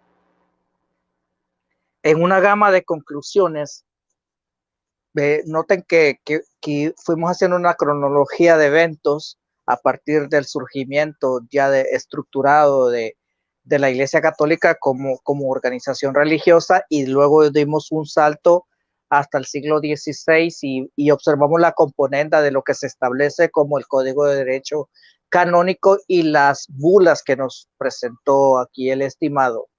Pero lo que estamos viendo es un denominador común y es una conducta que agradezco mucho, su sinceridad y que usted quiere desligarse de una conciencia sometida, ¿no? O subyugada, y usted quiere ser libre en Cristo Jesús, lo cual me alegra muchísimo. Pero sí, la denuncia me queda clara y me queda constante que debe de ser permanente, en el sentido de que ese denominador común de la corrupción es clara, es muy clara. Por ejemplo, si nosotros estamos hablando de una conexión ininterrumpida en cuanto al obispado de Roma o a la sucesión apostólica, ¿cómo usted entonces explicaría la sucesión apostólica cuando hay periodos de antipapas y que usted mismo en su conciencia plena los desestima como siervos de Dios? Si esos dentro de la cosmovisión católica romana son antipapas, hoy día Perdóneme, hermano Luis, que lo interrumpa. Mire, yo tengo problemas, está cayendo una tormenta muy fuerte. Yo voy a sí, apagar mi cámara, pero los voy a escuchar para no gastar tanto internet con mis datos. sí. Usted dialogue con Gabriel, los voy a dejar aquí en la transmisión. ¿Sí? Bueno, de hecho, esta va a ser una de mis últimas participaciones porque también tengo que atender una situación Claro, aquí. para cerrar el video. Sí, entonces va a ser la última intervención con nuestro estimado invitado esta noche. Es cómo lidia usted con esos espacios donde surgen antipapas que claramente, al tener esa conducta de antipapas y decretados antipapas por el mismo colegio pontificio o por el colegio apostólico desde la cosmovisión católica, claramente hay una interrupción. Entonces, cuando preguntamos por una sucesión apostólica y está ese vacío allí, ese vacío existencial, ministerial, con estos antipapas, usted en su conciencia, ¿cómo podría lidiar con una sucesión que evidentemente es inexistente cuando hay esos vacíos en espacios de tiempo? Muy bien. Eso que tú me estás preguntando, eso se lo pregunté yo cuando la primera vez que yo hice un video con un apologeta llamado Jesús Ferreira. Yo, esa pregunta que tú me estás diciendo, se la hice yo a él por la cuestión de los 266 papados. Porque cuando yo comencé a estudiar el orden cronológico de los papas, llamarse obispos, los primeros, después como pontífices, logré buscar la historia relativamente del Papa Benedicto IX. Cuando yo vi la historia del Papa Benedicto IX, ahí donde hubo un choque también. ¿Por qué te digo que hubo un choque? Porque habían muchos factores de la cual no estaba yo de acuerdo. Uno, que él tenía, cuando llegó el primer papado, tenía 12 años de edad. Él tenía 12 años de edad cuando llegó el primer papado. Segundo, él, como era un niño, él quería casarse. Entonces, para poder casarse, vuelvo con lo que tú dices de la renuncia. Entonces, ¿qué hace él? Él le vende el papado a Silvestre. Él le vende el papado a Silvestre y cuando él se arrepiente, ¿verdad? Él vuelve y depone a Silvestre. Entonces, cuando él vuelve otra vez a querer renunciar, le vende el papado a su padrino, que era, si no me equivoco, Gregorio IX o Gregorio VI. Gregorio VI es la cuestión. Fíjate tú. Entonces, cuando yo empecé a ver esto de la sucesión apostólica, porque muchos de ellos decían que la línea de Mateo 10, Mateo, creo que es el capítulo 28, que habla sobre yo estaré con ustedes todos los días hasta el fin. Fíjate que ese texto, ellos afirman de que debe haber una línea de Pedro hasta Francisco, que no se debe interrumpir. Ellos mismos lo dicen. Todos los apologetas católicos, todo lo dicen. Y cuando yo le hice esta pregunta a él lo que hizo fue evadirme, y entonces él que no entendía la pregunta, entonces estaba dando vueltas y vueltas y vueltas para hacer tiempo y no hubo un debate, digamos, serio, porque yo varias veces lo he convocado a él a un diálogo y es incapaz de responderme. Fíjate por qué te digo esto, mi querido amigo. Esta bula que tú estás viendo ahí es la bula Romanos Pontifex. Esta bula Romanos Pontifex es que el Papa Nicolás V le da permiso a los reyes de Portugal a traer esclavos y el comercio legal de esclavos. Y aquí está el documento. Fíjate que abajo tiene el mismo medallón, lo que yo acabo de decir, mismo medallón, sí. Lo tiene la bula, ¿ves? ¿Sí estás de acuerdo? Ahora, el choque que yo tuve de ese papa, porque él venía de la dinastía de Carlomagno. O sea, el Papa Benedicto IX viene claramente era interés económico político, claramente evidenciado ahí. Claro. Fíjate una cosa. Ese Papa, incluso el Papa Juan XII, que fue el peor, que fue el que unió el Sacro Imperio Romano Germánico, precisamente para darle poder a los imperios de Sajonia. Y ahí había más esclavos. Entonces, fíjate, o sea, es lógico, o sea, la historia es un rompecabezas. O sea, la historia es un rompecabezas, lo que tú debes hacer es armarlo. ¿Me entiendes? O sea, armar el rompecabezas y tú sacar tus propias conclusiones, porque también tú sabes que me dijo él, que es mi percepción de la historia. O sea, yo tengo que tener una percepción de él. O sea, yo no puedo tener un criterio de la historia sino lo que él dice. Entonces, no, pero vamos a ver ahí. Pero es la organización católica que ha establecido antipapas, o sea, ha determinado y ha dicho fulano es antipapa desde el colegio mismo, ¿o estoy equivocado? Bueno, te explico. Hay un problema, te voy a decir por qué. Porque incluso hay papas que fueron beatificados. ¿Me entiendes el problema? Es decir, en la línea apostólica aparecen ellos. ¿Tú me estás entendiendo lo que yo quiero decir? Sí, corrupción total. O sea, es decir, escucha, entiéndeme la idea. En la línea apostólica, en la línea de Pedro, el que le sigue, el otro.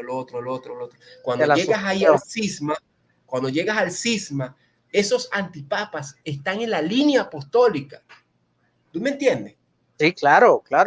O sea, ahí es donde hay una clara contradicción, porque tienen claramente evidenciados antipapas, pero los tienen incorporados dentro de la línea de la sucesión apostólica.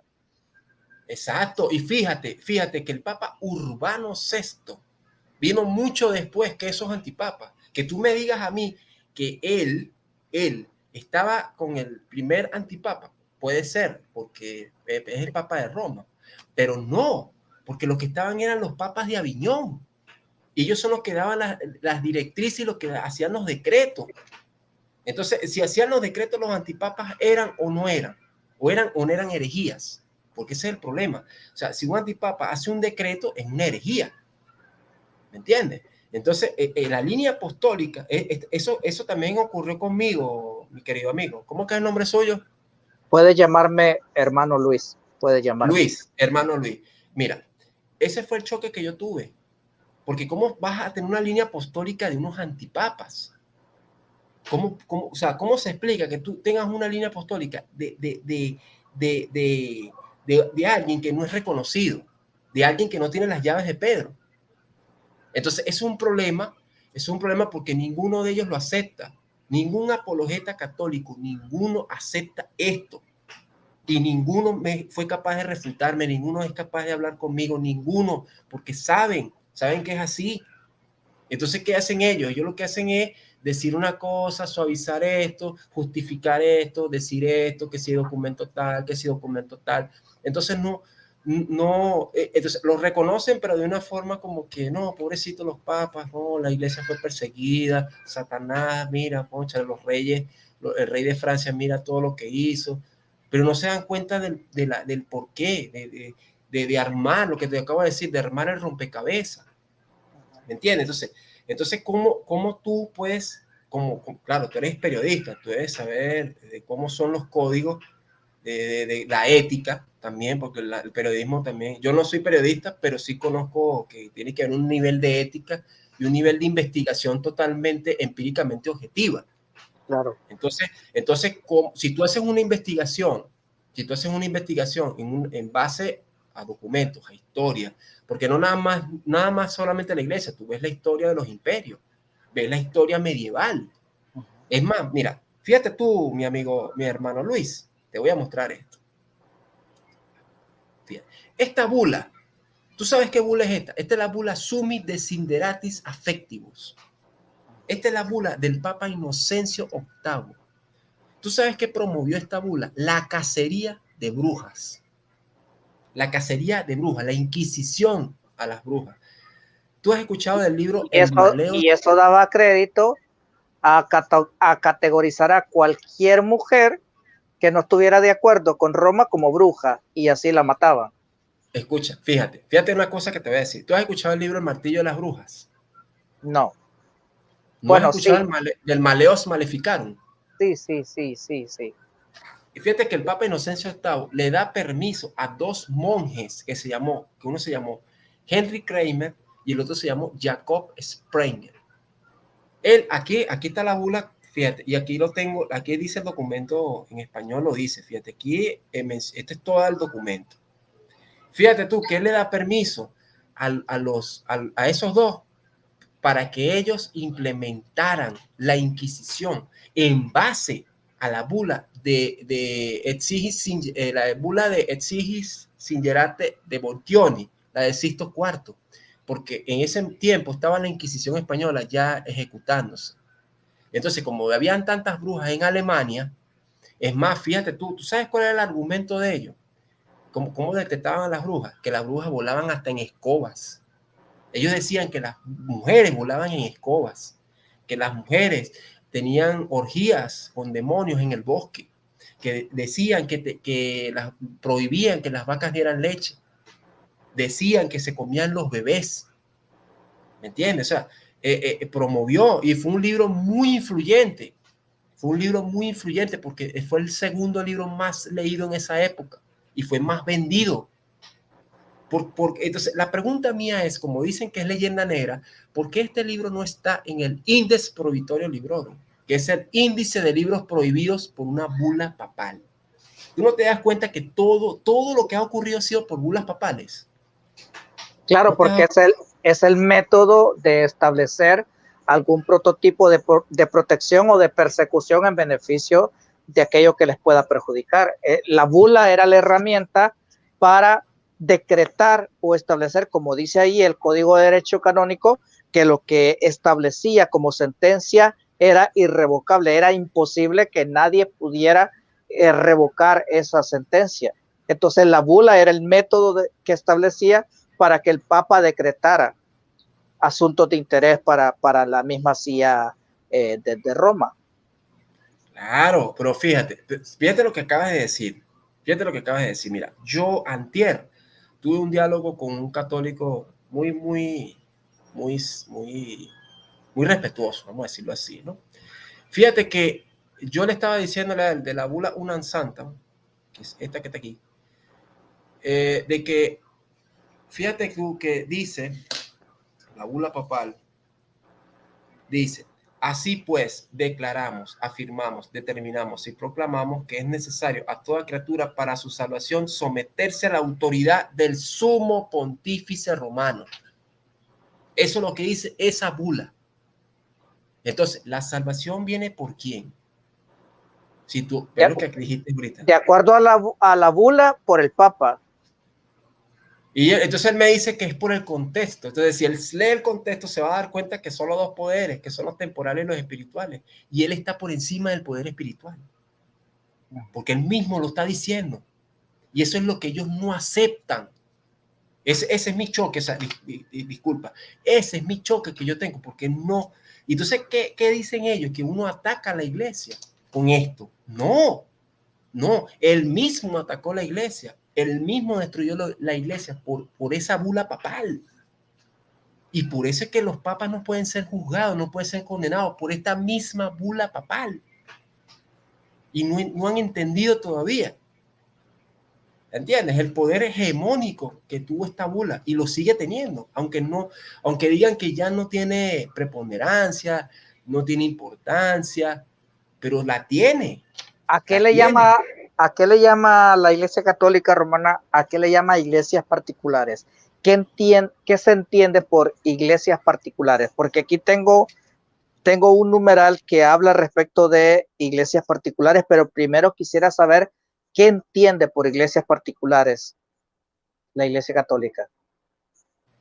Pero ya va, ese escrito de qué año es, que si Es puedes el mismo, decirme. es el mismo código de derecho canónico. Te lo voy a leer. Pero me puedes decir el año. El año no lo tengo aquí. Tendría que salirme del documento para rastrear. Ah, ok. Para rastrear Sí. ponte que sea moderno. Ahora, particulares, dicen las Bueno, otras denominaciones. Moderno no es porque es el código de derecho y ese se estableció una vez y es la inmutabilidad del mismo documento.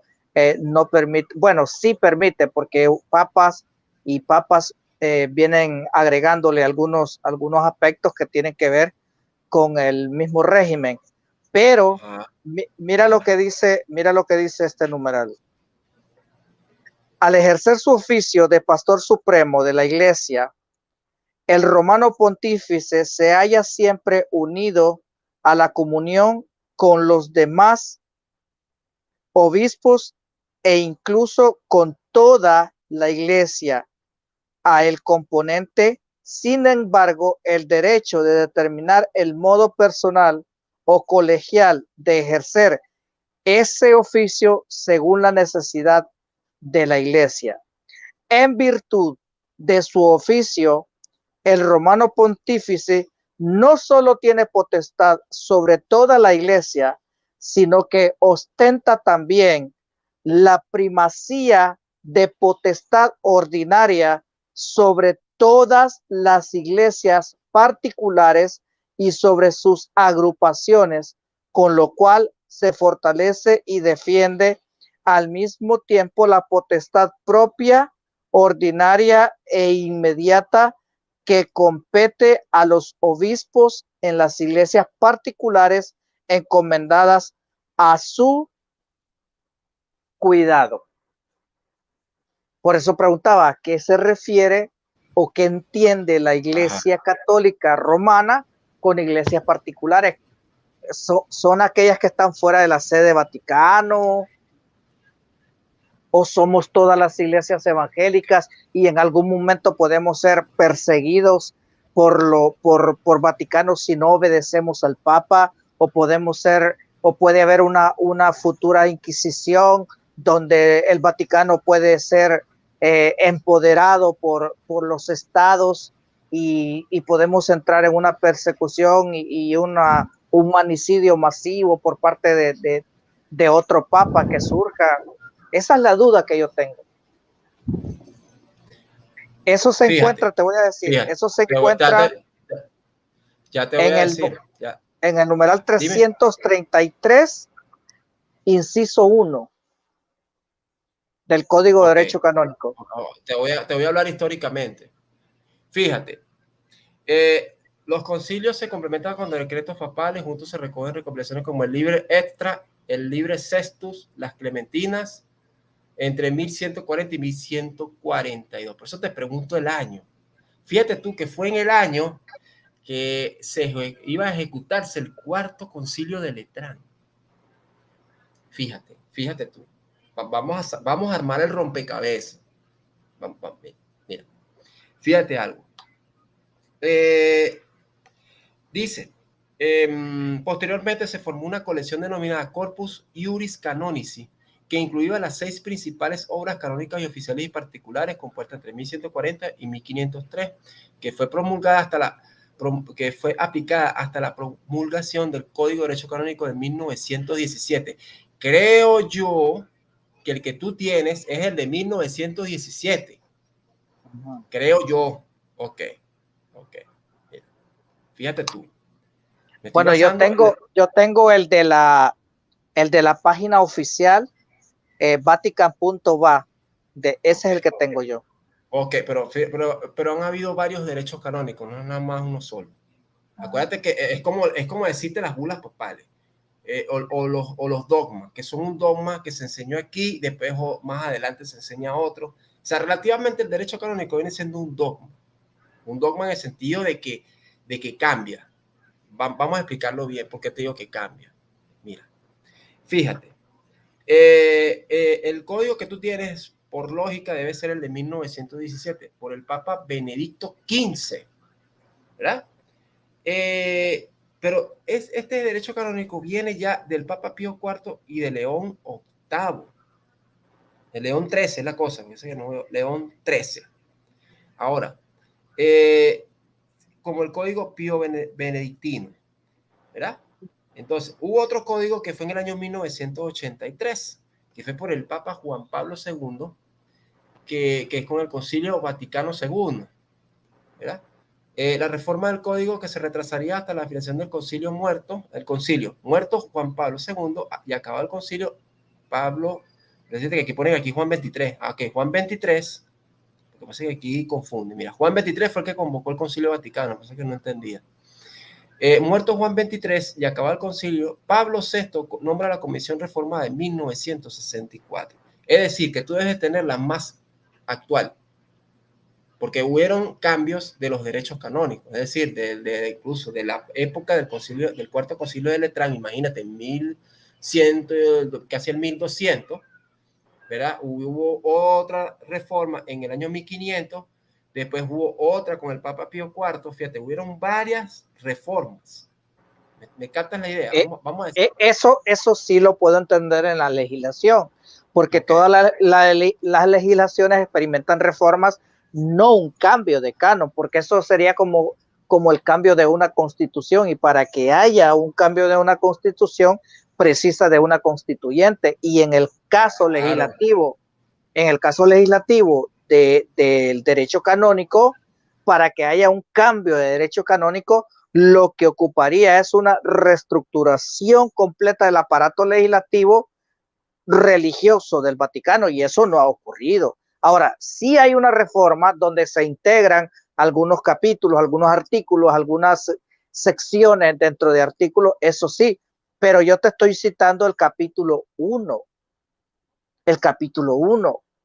Entonces, cuando yo veo el capítulo 1, tiene que ser los documentos primarios, o sea, la crema innata, la esencia de lo que se estaba o lo que se estipula como el Código de Derecho Canónico. ¿Me entiendes lo que te quiero decir? Entonces, cuando se establece ahí el tipo de jerarquía y el tipo de alcance y todo lo referente al pontífice de Roma, entonces tiene que ser desde el principio mismo que se establece el Código de Derecho Canónico. Yo te entiendo, o sea, yo te entiendo. Yo me refiero a que yo me estoy basando en las reformas, o sea, distintamente lo que tendría que yo estudiarlo más, porque de los derechos canónicos sí me falta un poco desarrollarlo, porque por lo que te dije al principio, me desarrollé más en las bulas papales, pero sí debo desarrollarme un poco más, documentarme un poco más sobre los derechos canónicos. Claro, que para mí yo le veo más importancia a las bulas papales que a los propios derechos canónicos. Yo veo más ruido, vamos a decirlo así, más ruido, más choques es con las bulas papales. Y con lo que tú estás diciendo, bueno, del capítulo 1 decía algo sobre qué era lo que es el capítulo 1. Así que no, la potestad habla de la potestad plena, y hay otra palabra ahí, suprema, plena y suprema del pontífice, usurpando el lugar claramente de nuestro Señor Jesucristo. O sea, ya solo eso ya atenta, porque ninguno de los apóstoles jamás, o en el Concilio de Jerusalén, jamás se habló de una concesión o una adjudicación de una potestad plena y suprema a ninguno de los apóstoles, y en el caso de Pedro, tampoco, o sea. Fíjate, claro, yo digo, eso que tú mencionas lo estoy diciendo yo. Eso que tú acabas de decir lo estoy diciendo yo con la bula Unam Santa. Todo eso que tú estás diciendo lo dice la bula Unam Santa. Claro, lo dice un documento, una bula papal. El problema es que eso que tú dices, sí, claro, incluso la Iglesia Ortodoxa no acepta esto. Por eso es que la Iglesia Ortodoxa no acepta al Papa. Esa es la lógica. Esa es la lógica de la Iglesia Ortodoxa por la cual no acepta al Papa. Incluso aceptan los sacerdotes ortodoxos. Porque mira, hay un video, no sé si lo vio Salvador Barragán, ya que él que ve mucho los videos del padre Luis Toro, de mi paisano. Tú sabes lo que dijo, que si dado caso no hay un ortodoxo, se puede confesar o puede comulgar, ¿no?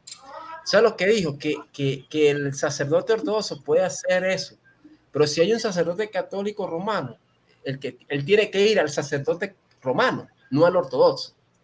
Pero entonces, fíjate como lo que le está diciendo, si está el ortodoxo, sí, pero si está un romano, es decir, uno de Roma, él tiene que dejar el sacerdote ortodoxo e irse al sacerdote romano. Y él mismo dice que los ortodoxos no aceptan al Papa como jefe de la iglesia, porque ese es el término del jefe de la iglesia. Entonces, ¿por qué? Por lo que tú estás diciendo. Y él dice eso, pero más no dice el por qué. Él no dice el por qué. Entonces, como uno lo está diciendo, uno protesta.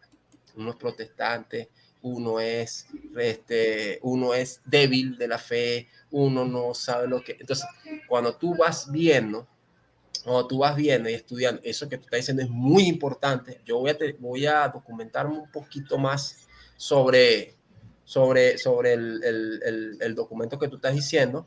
Entonces me voy a documentar. Entonces, ¿cómo te explico? Se me fue la idea. Voy a documentarme un poco más sobre este documento, lo voy a analizar y vamos para también, fíjate que me faltó eso también, ¿no? Pero sí tengo idea de referencia y de lo que yo estoy diciendo. Las bulas papales tienen que ver con eso que tú estás diciendo. Esta bula, Unam Santam, tiene mucho que ver con lo que tú acabas de decir de la autoridad suprema, de la ¿cómo que fue que dijiste? Potestad. Todo eso lo está diciendo Bonifacio. El código habla de potestad plena y suprema concedida al pontífice de Roma. Bueno, vamos a darle chance al hermano Salvador Barragán ya para concluir. Muy agradecido, de mi parte, muy agradecido. Una conversación muy sincera, muy honesta. Damos el espacio a nuestro hermano Barragán. Gracias, hermano Luis. Bueno, les pido una disculpa porque no pude estar todo el video. Tuve problemas con la energía eléctrica. Tuve que apagar la computadora porque no vaya a hacer alguna descarga eléctrica y entré en mi teléfono, pero parece que ya se calmó un poquito. Agradecerle al hermano Luis y agradecerle también a Gabriel por este compartir, y para que toda la audiencia sepa que no son leyendas negras lo que nosotros decimos. No es algo que el protestantismo haya inventado, que Calvino haya inventado, lo está afirmando un católico. Y es un católico sincero, es un católico honesto, que conoce la historia y que está en contra de lo que la Iglesia Católica ha venido haciendo mal y ha hecho mal. Y eso es de agradecerle por esa sinceridad, porque hoy en día se encuentran pocos católicos que se atrevan a salir a redes sociales y hacer este tipo de afirmaciones, y eso es de agradecerle y reconocérselo. También reconocer al hermano Luis Coelho y agradecerle por su presencia, por su participación y también por cubrir este espacio en lo que estuve ausente. Muchísimas gracias, hermano Luis, por todo su apoyo. Y yo voy a dejar el tiempo al hermano Luis para que cierre y para que concluya esta transmisión. Bueno, me encuentro realmente muy satisfecho. Yo creo que las palabras de nuestro Señor Jesucristo deben de ser muy resonantes en nosotros, deben de ser muy fuertes y penetrantes en nuestro espíritu cuando él dijo, conoceréis la verdad y la verdad os hará libres. Y eso debe de afectar a evangélicos, a católicos y a todos aquellos que estamos en búsqueda de una paz, de una realidad espiritual existencial en nosotros. No debemos sesgarnos bajo ningún precepto. Nadie que anhela una eternidad en Dios, con Cristo, debe sesgarse bajo ningún argumento, bajo ningún postulado. No debemos entrar en esa diatriba de sesgarnos, sino dar lugar al entendimiento, dar lugar a nuestra falibilidad, saber que somos falibles, saber que nuestra construcción religiosa puede ser sometida y expuesta al Dios eterno para ser limada, para ser purificada, para ser limpiada. Entonces, ese es el llamado de atención a todos los amigos católicos que estuvieron hoy con nosotros. La primera invitación es: no hay por qué sesgarse, no hay por qué obsesionarse, no hay por qué estar vendado de los ojos. Si hay evidencias de cosas reales, entonces lo más sano para nuestra conciencia, para nuestro espíritu, para nuestra eternidad, lo mejor que puede sucedernos es darle lugar a esas evidencias, estudiarlas y reconocerlas en el caso de que tengan todo el sello de garantía en nuestras vidas. Eso es muy importante y la invitación es para todos aquellos católicos.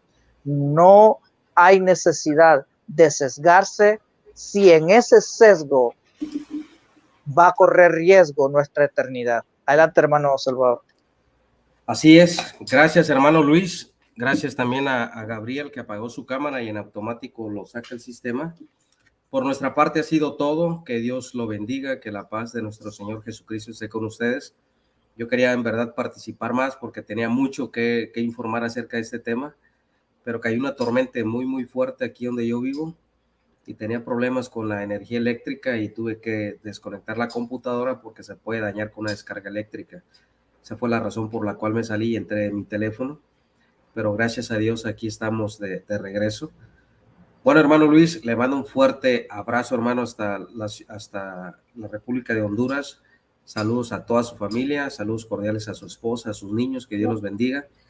Agradezca a su esposa de mi parte, denle las gracias por permitirle este tiempo, casi 2 horas, que el hermano puede dedicar a su familia, pero se le dedicó a la plataforma y a toda la audiencia y eso es de agradecerle. Muchísimas gracias, mi hermano, que Dios los bendiga. También a Gabriel, que está aquí abajo. No te puedo subir, Gabriel, por ti es tu cámara apagada. Ya tenemos casi 2 horas de transmisión y nuestro próximo programa lo vamos a hacer con el favor de Dios el día jueves. Que Dios los bendiga y que la paz de nuestro Señor Jesucristo esté con cada uno de ustedes. Muchísimas gracias.